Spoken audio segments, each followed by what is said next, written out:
बिल्लू खुशी खुशी बावर्ची खाने में टमाटर काट रहा था अपनी दादी का पसंदीदा खाना बनाने के लिए। चमकदार सुर्ख जूस काउंटर और इसके कपड़ों पर जा बिखरा। दादी ने खिड़की से झांका और दहशत से चीख पड़ी, हाय, बिल्लू ने किसी का कत्ल कर दिया। बगैर कुछ सोचे उन्होंने पुलिस को फ़ोन कर दिया।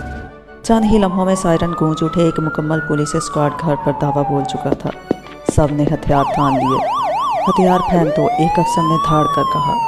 बिल्लू ने हाथ में चम्मच लिए हैरानगी से पलकें झपकाई। हथियार? ये मैं तो बस सालन बना रहा हूँ। दादी ने कपकपाते हाथ से इशारा किया। मैंने खून देखा था। पुलिस ने गिरदोनवा का जायज़ा लिया। फिर एक अफसर ने नाक सूंघी। रुको, ये तो कमाल की खुशबू है।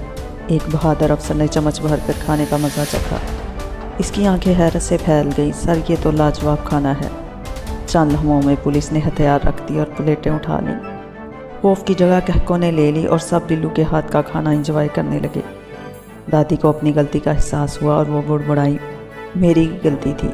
पुलिस चीफ हंस पड़ा, मोहतरमा, झूठी रिपोर्ट देना भी जुर्म है। चलिए पुलिस स्टेशन में एक कप चाय पीते हैं।